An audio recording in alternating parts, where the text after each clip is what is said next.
even just, you gotta respect, like, we can't just say this guy's like, he's a bum. Yeah. You know what I mean? He's not a bum. Yeah. He's not a bum for sure, for a long shot. Yeah. So you gotta respect him, but you can't give him too much respect. Take his best punch, or whatever he do good, be able to take that and take it away from him, and be able to make sure that when I give him myself, make sure I'm doing everything correct, make sure all the way down to the teeth. Take him in that deep water and drown him. 3 people in the world that I think that could beat Tank. That would be Devin, that would be Shakur, and Tank Davis himself. You got the last one right. That's the only person that could beat me, Gervonta Davis. That's the only person. Them niggas not touch me at all. One of the best ones out there is what they don't know, gets less respect for it, but one of the best ones out there. Now his mouth a little different, you know what I'm saying? He's a different kind of character when it comes to his mouth. Because that's where he's from. But he's really one of the pound the best ones of the coup. And I'm gonna tell you why he's the best one of the coup to me. He can punch, but he also can box. You understand me? Some that can box can't punch. Some that can punch can't box.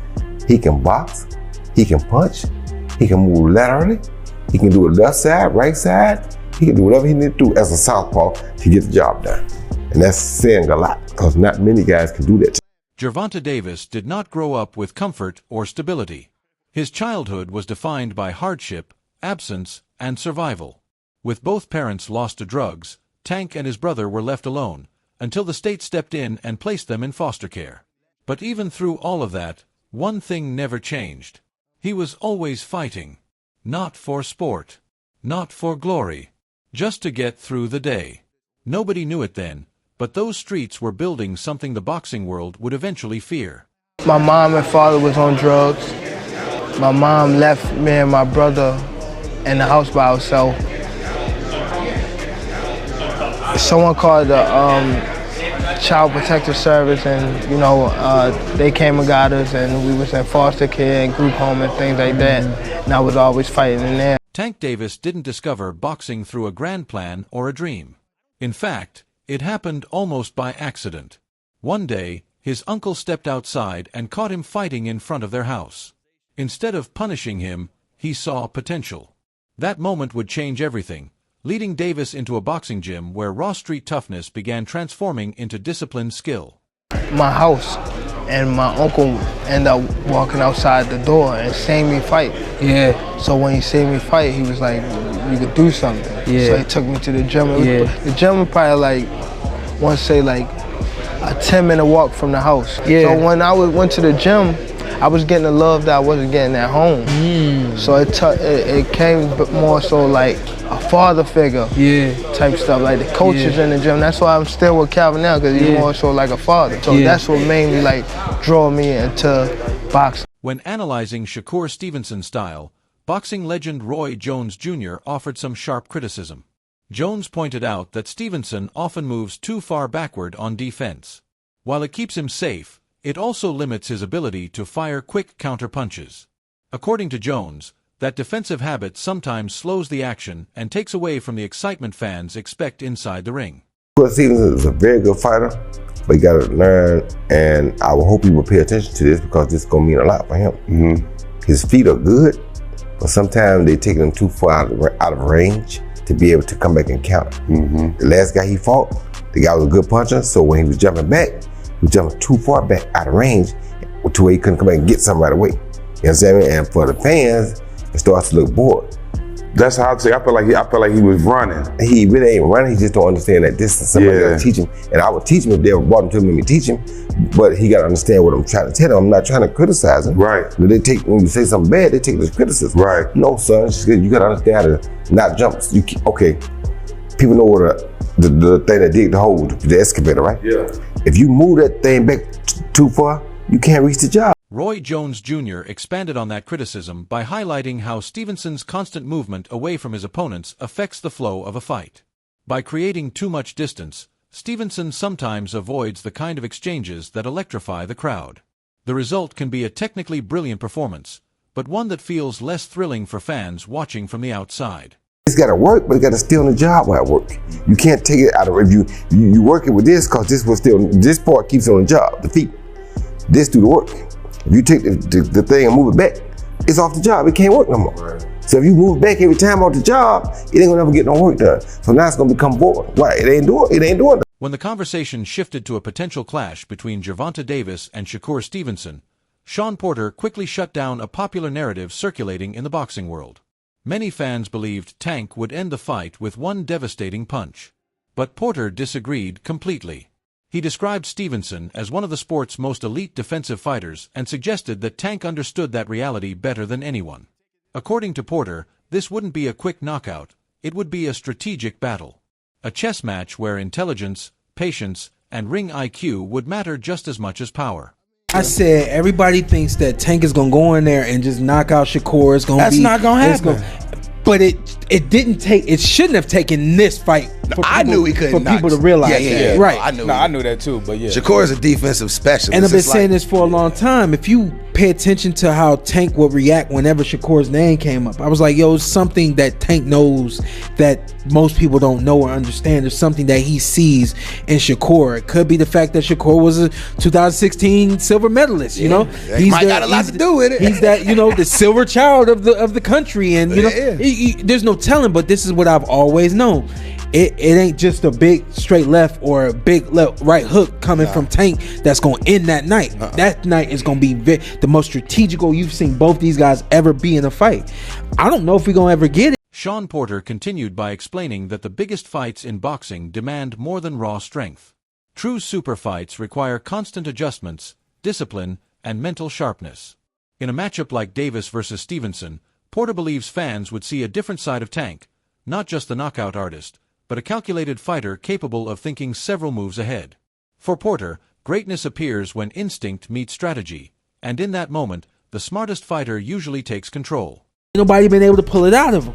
We looking forward to the big fights. We looking forward to the big matchups because those are the kind of people that's going to pull it out of him. So with a fight with Shakur, you're going to see this boxing style that you don't usually get from Tank. You're going to see IQ. We saw IQ, but to me, it was low IQ because the reason why it was low IQ is because everybody followed the script. And what I mean by that is you see somebody's IQ take place when a fighter makes an adjustment, and now you have to adjust to what that fighter is doing. And that's kind of where you see. Terence Crawford also weighed in on the potential matchup, and his opinion leaned toward Shakur Stevenson.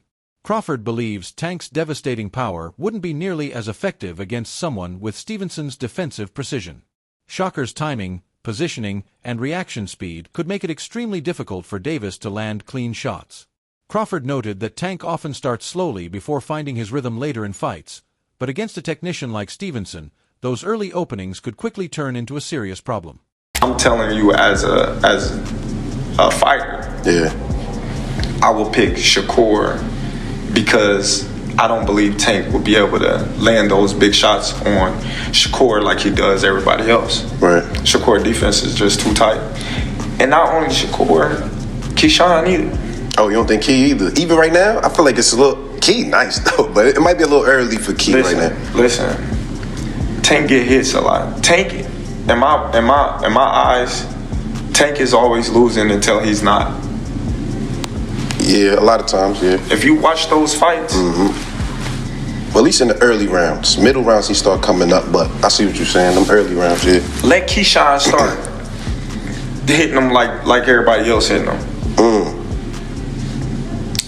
Let him start hitting them with everybody else, like everybody else hitting them. Yeah. Man, he gonna clean them.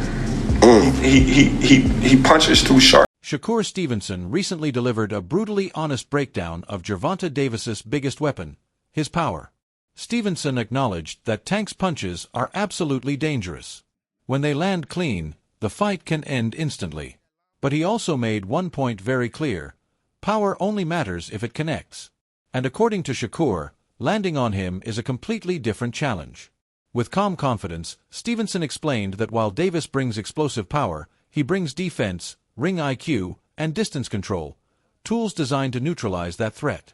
Tank is the face of boxing, and he get a lot of knockouts that people kind of making it like, if you ain't doing what Tank doing, then they gonna say it's boring. Do you feel like it's because of how his style is that they kind of putting that on you, like wanting you to do that? People is blessed with different ability. He's blessed with a God-given ability that he crack you 9 times out of 10, you gonna go down. That's his ability.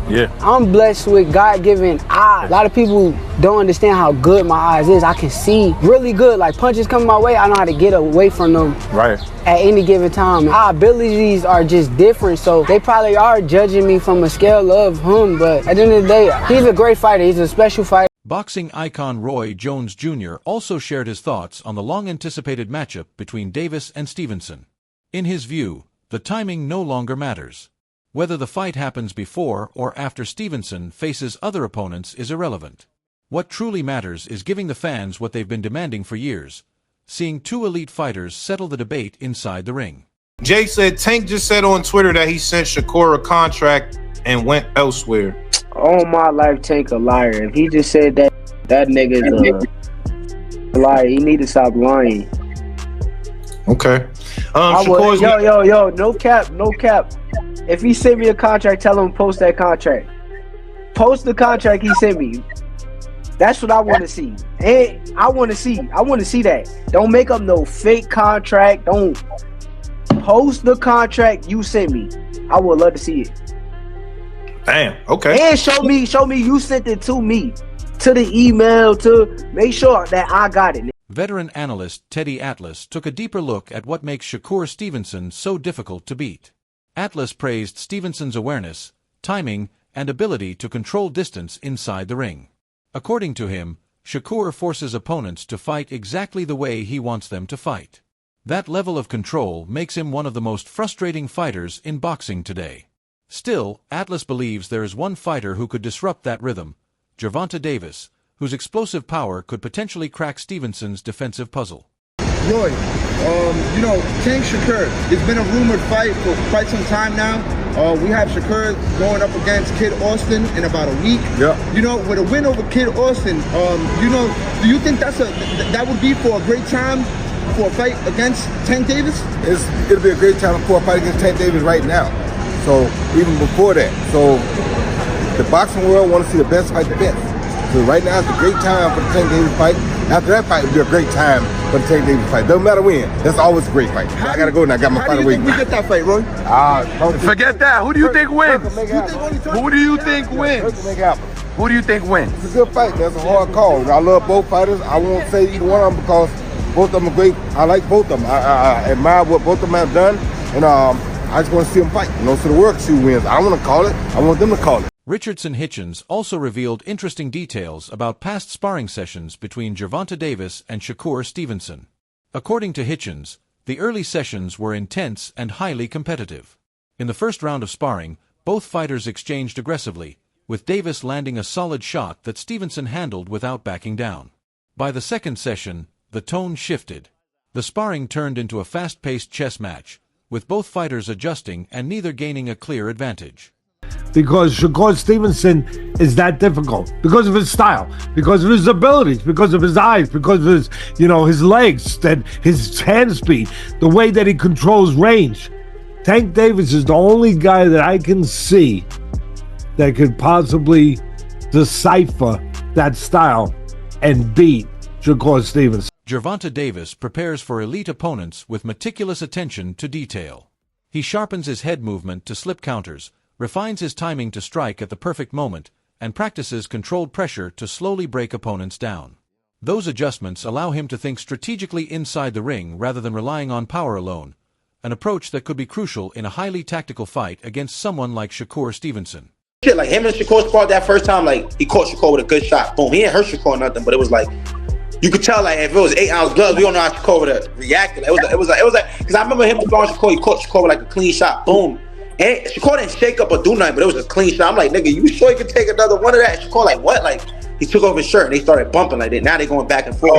Hold on, was it sparring? Yeah. Was it competitive, close, all that, Shakur and Tank? Nah, yeah, it was competitive. Then the second time, they sparred, it was a chess match. Now Tank know, all right, he's really nice. Shakur really nice. All that walk down shit. I got a box. This nigga, I can't just walk him down like he can really fight. So it was like Tank like switch his strategy up and like same like now Tank trying to come and walk me down. I'm in there like we fighting like it's back and forth competitive. I'm talking Calvin like nigga Calvin, this nigga's a. In the end, the boxing world is left with one massive question. Will Gervonta Davis and Shakur Stevenson finally settle their rivalry inside the ring? Or will the debate continue without resolution? One thing is certain, the fans have spoken loudly. They want to see the best fight the best. And if this showdown ever becomes reality, it won't just be another fight. It will be one of the biggest statements in modern boxing. Still got lots of things to say. You got a great mentor, you got a great team. Right there, you got to make it one step at a time. These goals that they put in front of us, show the ability. Now we had Bonnie go to the ring earlier and say that you're not being the metric coming at PA 5 sessions. Please the woman has to prove something in the ring. Well, I don't think it's just want to make we have a great response from the land.